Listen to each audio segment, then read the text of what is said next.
दोस्तों नमस्कार, ये है मार्गदर्शन फॉर सिविल सर्विसेज। मैं अनुराग चौधरी।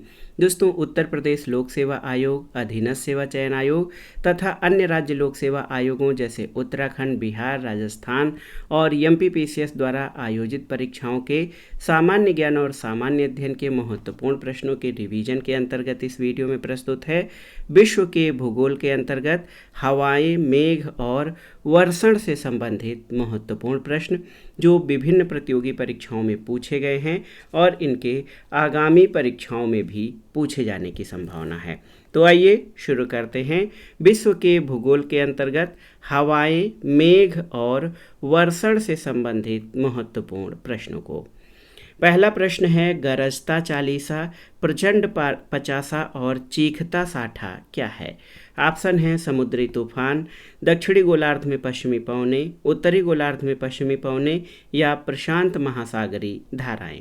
तो सही उत्तर है गरजता चालीसा, प्रचंड पचासा और चीखता साठा ये दक्षिणी गोलार्ध में पश्चिमी पवने हैं।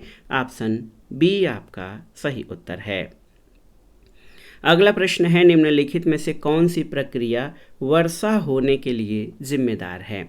छानना, वाष्पीकरण और संघनन, वाष्पीकरण या फिर संघनन। तो सही उत्तर है वर्षा होने के लिए वाष्पीकरण और संघनन दोनों अनिवार्य हैं। वाष्पीकरण वायु का संवहनी तरंग के रूप में ऊपर उठना, वायु का ठंडा होना। संघनन होना जब वायु में उपस्थित जलवाष्प तरल अवस्था में परिवर्तित होकर भूतल पर गिरने लगते हैं तो इसे वर्षा कहते हैं। अगला प्रश्न है, पृथ्वी पर सबसे शुष्क स्थान किस देश में है? आपको बताना है। तो सही उत्तर चिली में। दोस्तों, आटाकामा मरुस्थल दक्षिणी अमेरिका चिली में स्थित संसार का सबसे शुष्क मरुस्थल है। ये पृथ्वी का सर्वाधिक शुष्क क्षेत्र है। इसमें सोडियम नाइट्रेट, तांबा, सोना और अन्य खनिज के विशाल भंडार हैं। चिली स्थित अरिका को शुष्कतम स्थान के रूप में जाना जाता है। अगला प्रश्न है, बारिश और हिमपात के एक साथ होने की अवस्था को क्या कहते हैं? तो सही उत्तर बर्फीली बारिश।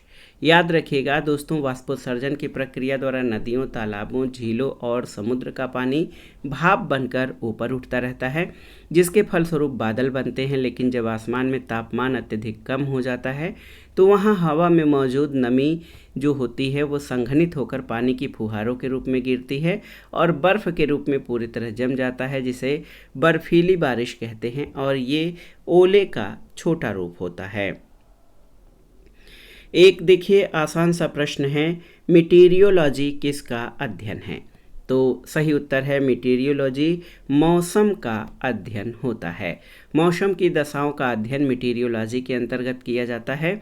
इसमें मौसम में उतार चढ़ाव और समय समय पर होने वाले परिवर्तनों का अध्ययन किया जाता है। ये बहुत ही महत्वपूर्ण प्रश्न है दोस्तों। अगला प्रश्न है, ग्रीष्मकाल में आर्द्र उष्मा या ह्यूमिड हीट का अनुभव होता है जब मौसम अपक्व होता है, तीक्ष्ण होता है, झुलसाने वाला होता है या उमस वाला होता है। तो आर्द्र उष्मा का अनुभव ग्रीष्मकाल में कब होता है? तो याद रखिएगा, जब मौसम अत्यधिक मग्गी यानी उमस वाला होता है तो उस समय आर्द्र उष्मा का अनुभव होता है। अगला प्रश्न है, आर्द्रता किसका परिणाम है? आपको बताना है। तो दोस्तों, आर्द्रता या ह्यूमिडिटी ये हवा में नमी की उपस्थिति का परिणाम है। आर्द्रता हवा में नमी की उपस्थिति का परिणाम है और वायुमंडल में उपस्थित जलवाष्प को आर्द्रता कहा जाता है। अगला प्रश्न है, निम्न अक्षांशों उत्तरी अथवा दक्षिणी में से किसे हार्श अक्षांश से संबद्ध किया जाता है? तो सही उत्तर है 30 डिग्री अक्षांश को। दोनों गोलार्धों में 30 से 35 डिग्री अक्षांशों के मध्य उच्च वायुदाब पाया जाता है। भूमध्य रेखा से उठी वायु तथा उपध्रुवीय निम्न वायुदाब की इन अक्षांशों में नीचे उतरकर बैठती है, जिससे इनका आयतन कम होने के कारण वायुदाब अधिक हो जाता है। तो इस तरह से ये उच्च वायुदाब गतिजन्य होता है और इस पेटी को अश्व अक्षांश भी कहा जाता है। अगला प्रश्न है, वायुदाब सबसे कम होता है किस ऋतु में? शीत ऋतु, वसंत ऋतु, शरद ऋतु या ग्रीष्म ऋतु में? तो सही उत्तर आपका हो जाएगा कि ग्रीष्म ऋतु में वायु दाब सबसे कम होता है, क्योंकि आप जान लीजिए कि धरातल पर वायुमंडलीय वायु दाब और तापमान के बीच उल्टा संबंध होता है। अगला प्रश्न है, बादल किसका परिणाम है? वाष्पीकरण का, सामान्य ताप पर ह्रास दर का, कैटाबेटिक ह्रास दर का या संघनन का? तो सही उत्तर है बादल यहाँ पर संघनन का परिणाम है। बादलों के निर्माण में संघनन की प्रक्रिया महत्वपूर्ण है। जल के गैसीय अवस्था के तरल अथवा ठोस अवस्था में परिवर्तित होने की क्रिया को कंडेंसेशन कहते हैं, यानी संघनन। और पृथ्वी की सतह से काफ़ी ऊंचाई पर वायुमंडल में जलवाष्प के संघनन के फलस्वरूप निर्मित जलकणों या हिमकणों के समूह को बादल कहते हैं। अगला प्रश्न है, निम्नलिखित में से कौन सा बादल अत्यधिक तीव्र वर्षा के लिए उत्तरदायी होता है? ऑप्शन देखिए, बहुत ही महत्वपूर्ण है, कपासी वर्षा और वर्षा स्तरी या पक्षाभ स्तरी। तो सही उत्तर है कपासी वर्षा बादल। ऑप्शन बी आपका सही उत्तर हो जाएगा। ये अधिक विस्तृत और गहरे बादल होते हैं क्योंकि इनकी ऊर्ध्वाधर ऊंचाई अधिक होती है। अगला प्रश्न है, सर्वाधिक ऊंचाई पर कौन से बादल होते हैं? आपको बताना है। तो सही उत्तर सर्वाधिक ऊंचाई पर पक्षाभ स्तरीय बादल होते हैं और ये 18,000 फीट से अधिक ऊंचाई पर होते हैं। अगला प्रश्न है, दक्षिणी गोलार्ध में पवन के बाईं ओर विचलन का कारण क्या है? ऑप्शन है तापमान, चुंबकीय क्षेत्र, पृथ्वी का घूर्णन या दाब। तो सही उत्तर आपका हो जाएगा पृथ्वी का घूर्णन। दक्षिणी गोलार्ध में पवन के बाईं ओर विचलन का कारण पृथ्वी का घूर्णन है। अगला प्रश्न है, पच्छाभ मेघ का अर्थ क्या है? निम्न मेघ, वर्षा मेघ, उच्च मेघ या ओलावृष्टि लाने वाला मेघ। तो सही उत्तर है उच्च मेघ पच्छाभ मेघ को कहते हैं। पच्छाभ मेघ या सीरस क्लाउड सबसे अधिक ऊंचाई पर प्रायः छितराए रूप में रेशम के तरह दिखाई देते हैं। ऑप्शन सी आपका सही उत्तर है। अगला प्रश्न है, प्रातःकाल काफ़ी मात्रा में ओस बनने का कारण क्या है? आपको बताना है। तो सही उत्तर है साफ आसमान और शांत हवाएं, ये काफ़ी मात्रा में ओस बनने का कारण होता है। ओस यानी ड्यू का निर्माण प्रायः प्रातःकाल में होता है। इसका प्रमुख कारण प्रातःकाल तापमान का काफ़ी कम रहना है, जिससे वायुमंडल में उपस्थित जलवाष्प संघनित होकर ओस बूंदों के रूप में पेड़ों और पत्तियों पर दिखाई पड़ती हैं। अगला प्रश्न है, मौसम के उतार चढ़ाव अधिकतम कहाँ होते हैं? निम्न अक्षांशों पर, उच्च अक्षांशों पर, मध्य अक्षांश या सब ट्रॉपिक अक्षांश पर। तो सही उत्तर है निम्न अक्षांशों पर मौसम के उतार चढ़ाव अधिक होते हैं। अगला प्रश्न है, रेगिस्तान में बादल अवक्षेप होकर क्यों नहीं बरसते हैं? आपको बताना है। हवा की द्रुत गति, कम दबाव, कम तापमान या कम आर्द्रता के कारण। तो सही उत्तर कम आर्द्रता, ऑप्शन डी।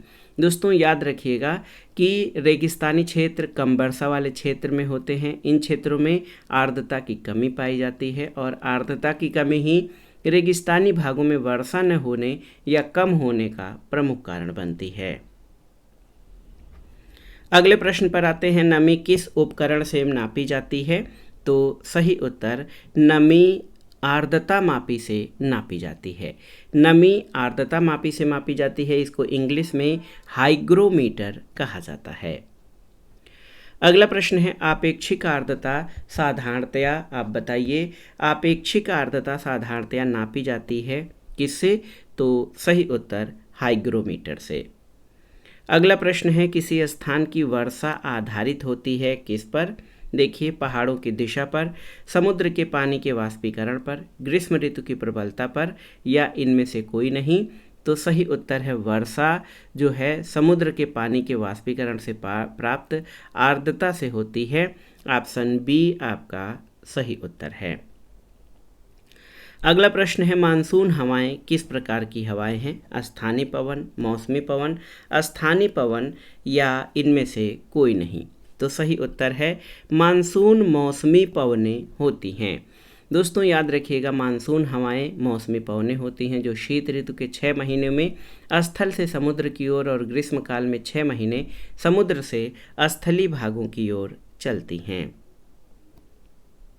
अगला प्रश्न है मानसून का कारण क्या है, आपको बताना है। तो सही उत्तर है हवाओं के मौसमी उत्क्रमण के कारण ही मानसून की उत्पत्ति होती है।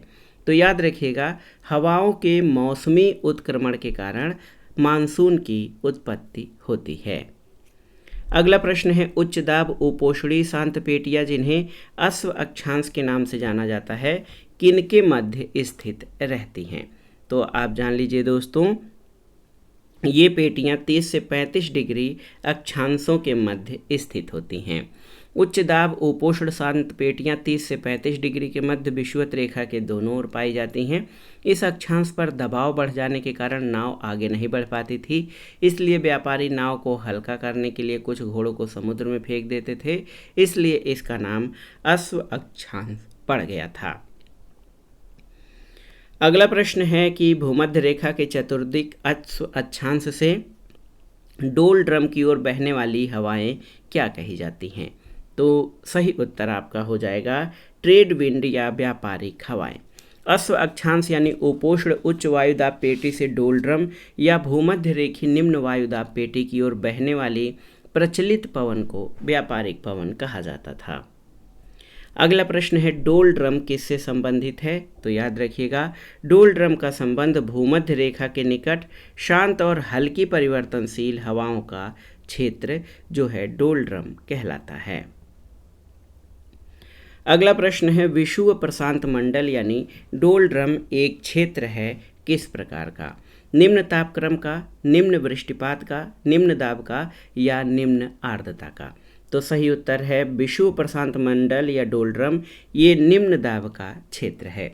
भूमध्य रेखा के निकट 5 डिग्री उत्तरी और दक्षिणी अक्षांशों के बीच निम्न वायुदाब पेटी को डोल ड्रम कहा जाता है, क्योंकि यहाँ वायु संचरण की गति अत्यधिक मंद होती है और वातावरण एकदम शांत होता है।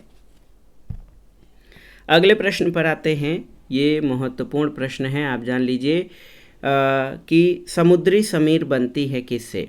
बहुत ही महत्वपूर्ण प्रश्न है, समुद्री समीर किससे बनती है, कब बनती है। तो ये दिन के समय बनती है। दिन के समय स्थलीय भाग जल की अपेक्षा शीघ्र गर्म हो जाता है, जिस कारण सागरवर्ती तटीय भाग पर निम्न दाब और सागरी भाग पर उच्च दाब स्थापित हो जाता है, जिस कारण सागर से स्थल की ओर हवाएं चलने लगती हैं। इसलिए समुद्री समीर जो है दिन के समय बनती है। अगला प्रश्न है स्थल समीर व शीत समीर है जो स्थल से किस ओर प्रवाहित होता है। तो सही उत्तर है स्थल समीर दोस्तों, ये स्थल से समुद्र की ओर प्रवाहित होता है। रात के समय स्थल भाग में तापमान की कमी और समुद्री भाग पर तापमान की अधिकता के कारण स्थलीय भाग में अधिक वायुदाब और समुद्री भाग पर न्यून वायुदाब रहता है। इस कारण प्राय समुद्री तटों पर सूर्यास्त के बाद स्थल की ओर से हवाएं समुद्र की ओर चलती हैं। इनको स्थलीय समीर कहा जाता है। अगला प्रश्न है बादल फटने का क्या अर्थ है। तो सही उत्तर बादल फटने का अर्थ क्या है, ये भारी तूफान के साथ असाधारण रूप से भारी बरसात, इसी को बादल फटना कहते हैं। दोस्तों इस दौरान 1 घंटे में 100 मिलीमीटर या इससे अधिक वर्षा रिकॉर्ड की जाती है। तूफान के साथ 100 मिलीमीटर से अधिक वर्षा पर घंटे, इसको बादल फटना कहते हैं। अगला प्रश्न है बादल वायुमंडल में तैरते रहते हैं किस कारण। तो सही उत्तर है बादल वायुमंडल में अपने अल्प घनत्व के कारण तैरते रहते हैं। ऑप्शन डी आपका सही उत्तर है। अगला प्रश्न बहुत ही महत्वपूर्ण है। इसमें पूछा गया है कि एल नीनो क्या है। ऑप्शन है आपके उष्ण समुद्री धारा, समुद्री तूफान, उष्णकटिबंधीय विक्षोभ या टाइफून का दूसरा नाम। तो सही उत्तर आपका हो जाएगा एल नीनो उष्ण समुद्री धारा है। ऑप्शन ए आपका सही उत्तर है। एल नीनो गर्म जल धारा है जिसके आगमन पर सागरी जल का तापमान सामान्य से 3 से 4 डिग्री सेंटीग्रेड बढ़ जाता है। अगला प्रश्न है वायु की ऊर्ध्वाधर गति को क्या कहते हैं। पवन, वायु धारा, वायु प्रक्षोभ या वायु गतिशीलता। तो सही उत्तर है वायु धारा।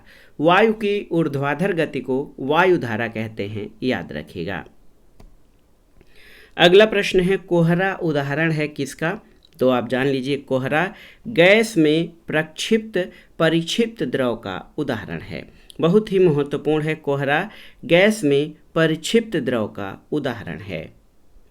अगला प्रश्न है, संघनन का एक रूप जो दृश्यता कम कर देता है और सांस की समस्याएं पैदा करता है, उसे क्या कहते हैं? ओस, तुषार, धूम्र कुहासा या कुहासा। तो सही उत्तर है धूम्र कुहासा, जिसको स्मॉग कहा जाता है। दोस्तों आप जान लीजिए कि धूम्र कुहासा मुख्यतः धूम्रकण यानी धुएं की उपस्थिति के कारण उत्पन्न होता है, जिसमें दृश्यता कम होती है। ये औद्योगिक क्षेत्र में, कारखानों और आवासीय क्षेत्र में घरेलू चिमनियों से निकलने वाले धुएं के कारण उत्पन्न होती है। इससे श्वास संबंधी समस्याएं पैदा हो जाती हैं। अगला प्रश्न है, तटीय क्षेत्रों के निकट किसके कारण दिन के समय भूमि पर तापमान कम हो जाता है? स्थल समीर, समुद्री समीर, थल और स्थल समीर दोनों, या तटों पर कम आबादी के कारण। तो सही उत्तर है तटीय क्षेत्रों के निकट समुद्री समीर के कारण जो है तापमान कम हो जाता है। अगला प्रश्न है, अम्लीय वर्षा में क्या होता है जिससे वनस्पतियां नष्ट हो जाती हैं? तो सही उत्तर सल्फ्यूरिक अम्ल यहाँ पर और नाइट्रिक अम्ल दोनों होते हैं। दोस्तों अम्लीय वर्षा सल्फर डाइऑक्साइड और नाइट्रोजन के ऑक्साइड के उत्सर्जन के कारण होती है, जो वायुमंडल में जल कणों से अभिक्रिया करके अम्ल उत्पन्न करती है। सल्फर डाइऑक्साइड जो है ये वायुमंडल में अभिक्रिया कर सल्फ्यूरिक अम्ल बनाता है और नाइट्रोजन के ऑक्साइड नाइट्रिक अम्ल बनाते हैं, और ये वनस्पतियों और संगमरमर जैसी चट्टानों को दुष्प्रभावित कर देता है। अगला प्रश्न है, तूफान की भविष्यवाणी की जाती है जब वायुमंडल का दाब सहसा बढ़ जाए, क्रमशः बढ़े, सहसा कम हो जाए या क्रमशः कम हो जाए। तो तूफान की भविष्यवाणी कब होती है? सही उत्तर है जब वायुमंडल का दाब अचानक कम हो जाता है, तब तूफान आने की संभावना होती है। अगला प्रश्न है, दक्षिण पश्चिमी मानसून का समय क्या है? तो आप जान लीजिए कि भारत में जो अधिकांश वर्षा है वो दक्षिणी पश्चिमी मानसून से होती है और इसका समय मध्य जून से सितंबर तक होता है। अगला प्रश्न है, फेरेल का सिद्धांत किससे संबंधित है? आपको बताना है। पवन के दिशा से, पवन के वेग से, लहरों की तीव्रता से, या इनमें से कोई नहीं। तो फेरेल का सिद्धांत दोस्तों ये पवन की दिशा से संबंधित है। फेरेल का नियम ये है कि पृथ्वी के घूर्णन में लग रहे कोरियालिस बल के प्रभाव पर जो है इसके अनुसार हवाएं उत्तरी गोलार्ध में अपनी दिशा से दाईं ओर और दक्षिणी गोलार्ध में अपनी दिशा से बाईं ओर मुड़ जाती हैं। ऑप्शन ए आपका सही उत्तर है। अगला प्रश्न है, वायु प्रवाह के बीच में पर्वतों के आ जाने से जो वर्षा होती है उसे क्या कहते हैं? पर्वतीय वर्षा, चक्रवाती वर्षा, संवहनी वर्षा या अभिवहन वर्षा। तो सही उत्तर पर्वतीय वर्षा। दोस्तों याद रखिएगा, उष्ण और आर्द्र हवाओं के मार्ग में पर्वतीय मार्गों के अवरोध के कारण जो वर्षा होती है उसे पर्वतीय वर्षा कहते हैं। अगला प्रश्न है, भूमंडलीय या प्लेनेटरी हवाएं कौन सी होती हैं? आपको बताना है। ऑप्शन है, जो मौसम बदलने के साथ अपनी दिशा बदल दे, जो रात और दिन के साथ अपनी दिशा बदल दे, जो कभी दिशा नहीं बदलती, जो पर्वतीय ढलान पर बहती है। तो सही उत्तर है जो कभी दिशा न बदले उसको भूमंडलीय या प्लेनेटरी हवा कहते हैं। दोस्तों आप जान लीजिए कि ऐसे हवाओं को अस्थायी सनातनी भूमंडलीय हवाएं कहा जाता है। व्यापारिक, पछुआ और ध्रुवीय हवाएं ये सनातनी या प्लेनेटरी हवाएं होती हैं। अगला प्रश्न पूछा गया है कि हिमपात कब होता है? तो याद रखिएगा, हिमपात तब होता है जब वायु का उष्मांक हिमांक से नीचे आ जाता है। हिमपात या हिमवृष्टि उस समय होती है जब आर्द्रता युक्त वायु का तापमान 0 यानी हिमांक से नीचे आ जाता है। अगला प्रश्न है, कोहरा बनने की संभावना कब प्रबल होती है? आपको बताना है। तो सही उत्तर है, गर्म धारा पर शुष्क ठंडी धारा जब बहती है तो कोहरा बनने की संभावना होती है। दोस्तों कोहरा बनने की संभावना सामान्यतः गर्म धारा और ठंडी धारा के मिलन स्थल पर होती है। ऑप्शन ए आपका सही उत्तर है। अगला प्रश्न है, उच्च दाब क्षेत्र से भूमध्य सागर की ओर चलने वाली पवनें होती हैं क्या? तो सही उत्तर ये कौन सी पवनें हैं? ऑप्शन है पछुआ, व्यापारिक, मानसून या समुद्री पवनें। तो याद रखिएगा, भूमध्य सागर लगभग 30 से 40 डिग्री अक्षांशों के मध्य स्थित है। ये क्षेत्र उपोष्ण और उच्च वायुदाब पेटी के अंतर्गत आता है। ये पेटी गतिजन्य होती है। ग्रीष्म काल में क्या होता है, इन अक्षांशों में व्यापारिक हवाएं और शीतकाल में पवन जो है ये व्यापारिक और शीतकाल में पछुआ पवनें चलती हैं। तो पछुआ और व्यापारिक पवनें दोनों हैं, इसलिए इस प्रश्न का कोई एक स्पष्ट उत्तर नहीं हो पाएगा। अगला प्रश्न है, पवनों का मौसमी उत्क्रमण किसका प्ररूपी अभिलक्षण है? भूमध्य रेखीय जलवायु, भूमध्य सागरीय जलवायु, मानसून जलवायु या उपर्युक्त सभी जलवायु। तो सही उत्तर है मानसून जलवायु, ऑप्शन सी। याद रखिएगा, मानसूनी पवनें वे पवनें होती हैं जिनकी दिशा ऋतु के अनुसार बिल्कुल बदल जाती है। ये पवनें वर्षा ग्रीष्म ऋतु के 6 माह में समुद्र से स्थल की ओर और शीत ऋतु के 6 माह में स्थल से समुद्र की ओर चलते हैं। डॉक्टर रामा शास्त्री के अनुसार मानसून बड़े पैमाने पर विस्तृत क्षेत्र में चलने वाली मौसमी पवनें हैं जिनकी दिशा में मौसम में परिवर्तन के साथ उत्क्रमण हो जाता है। अगला प्रश्न कथन और कारण से संबंधित है, महत्वपूर्ण प्रश्न है। आप देख सकते हैं कि दोनों कथन है, दोनों गोलार्धों के 60 से 65 डिग्री अक्षांशों में उच्च दाब की बजाय निम्न दाब पट्टिकाएं होती हैं। बिल्कुल सही है। कारण है कि निम्न दाब क्षेत्र भूमि पर नहीं बल्कि महासागरों पर अस्थायी होते हैं। बिल्कुल सही है। लेकिन यहाँ पर निम्न दाब क्षेत्र भूमि पर नहीं बल्कि महासागरों पर अस्थायी होते हैं। ये दोनों गोलार्धों में 60 से 65 डिग्री अक्षांशों के उच्च दाब के जो है कारक या कारण नहीं है। इसलिए आप जान लीजिए दोस्तों कि इसमें कथन और कारण दोनों सही तो हैं, लेकिन कारण कथन की सही व्याख्या नहीं करता है। इस दृष्टि से ऑप्शन बी आपका सही उत्तर हो जाएगा। बहुत ही महत्वपूर्ण प्रश्न है। अब चलते हैं अगले प्रश्न पर। तड़ित झंझा के दौरान आकाश में तड़ित किसके या किनके द्वारा उत्पन्न होती है? दिए गए कूट के आधार पर सही उत्तर का चयन करना है। आकाश में कपासी वर्षा मेघों के मिलने से, तड़ित से जो वर्षा मेघों को पृथक करती है, हवा और जल कणों के ऊपर की ओर तीव्र चलन से। तो दिए गए कूट से सही उत्तर का चयन करना है। दोस्तों, मेघ गर्जन उत्पन्न करने वाले कारकों के बारे में जो है इसमें है मेघ गर्जन, और हिंदी में पूछा गया है तड़ित झंझा। तड़ित तो इसमें अगर देखा जाए तो अंग्रेजी में जब पूछा गया हो तो बिजली के चमकते ही ऊष्मा उत्पन्न हो जाती है, जिस कारण तापमान अचानक बढ़ जाता है और तीव्रता से अचानक फैलती है। इस कारण भयंकर आवाज़ उठती है। इसे मेघ गर्जन कहती हैं। बड़ी बड़ी जल की बूंदों के टूटने के कारण तड़ित उत्पन्न होती है और कोई भी कारक मेघ गर्जन उत्पन्न नहीं करता है। यहाँ तड़ित झंझा के दौरान आकाश में तड़ित नहीं बल्कि मेघ गर्जन किनके कारण उत्पन्न होता है? तो ऑप्शन डी आपका सही उत्तर हो जाएगा। अगला प्रश्न है, निम्नलिखित कथनों पर विचार कीजिए और दिए गए कूट से सही उत्तर का चयन करिए। कथन है कि उष्णकटिबंधीय क्षेत्र में व्यापारिक पवन के प्रभाव के कारण पूर्वी खंडों की तुलना में महासागरों के पश्चिमी खंड अधिक उष्ण होते हैं। बिल्कुल सही है।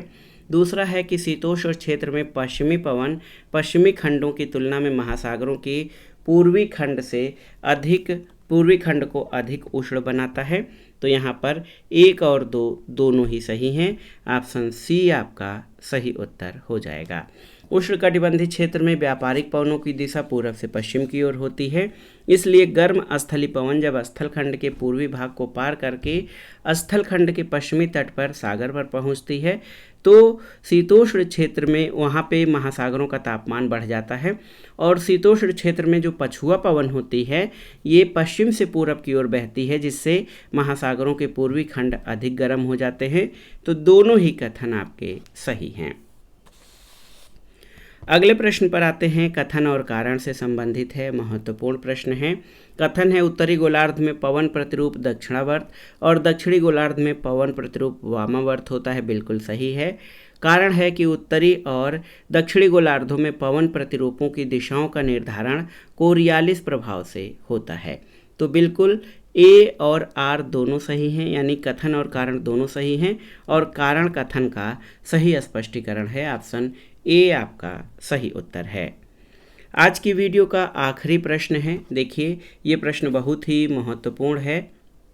हाँ, आप देख सकते हैं दोस्तों, महत्वपूर्ण प्रश्न है ये आपका। इसमें पूछा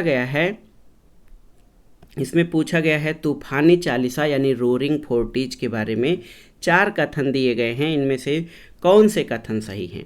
ये उत्तरी और दक्षिणी गोलार्धों में निर्बाध बहती है, तो ये सही नहीं है। ये बड़ी शक्ति और स्थिरता से बहती हैं। इनकी दिशा सामान्य तौर पर दक्षिणी गोलार्ध में उत्तर पश्चिम से पूर्व की ओर होती है और मेघाच्छन्न आकाश, वर्षा और खराब मौसम इनके साथ सामान्य तौर पर संबंधित रहते हैं। तो यहाँ पर 2, 3 और 4 आपके सही हैं। दोस्तों, तूफानी चालीसा पछुआ हवाएं होती हैं जो केवल 40 डिग्री अक्षांशों के आसपास दक्षिणी गोलार्ध में महासागरीय क्षेत्र में प्रवाहित होती हैं। इनके साथ प्रचंड झंझावात भी चलते हैं। प्रचंडता के कारण ही इन्हें गरजती चालीसा या लंबी चालीसा कहा जाता है। इनकी दिशा सामान्य तौर पर उत्तर पश्चिम से दक्षिण पूर्व की ओर होती है। तो कथन 2, 3 और 4 आपके सही हैं। ऑप्शन बी सही उत्तर हो जाएगा।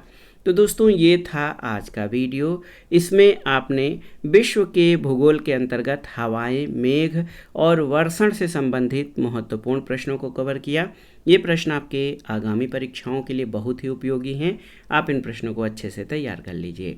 वीडियो आपको कैसा लगा हमें कमेंट बॉक्स में ज़रूर बताइएगा। वीडियो को लाइक करें, शेयर करें और इस चैनल मार्गदर्शन फॉर सिविल सर्विसेज को सब्सक्राइब करें। वीडियो देखने के लिए धन्यवाद दोस्तों। नमस्कार।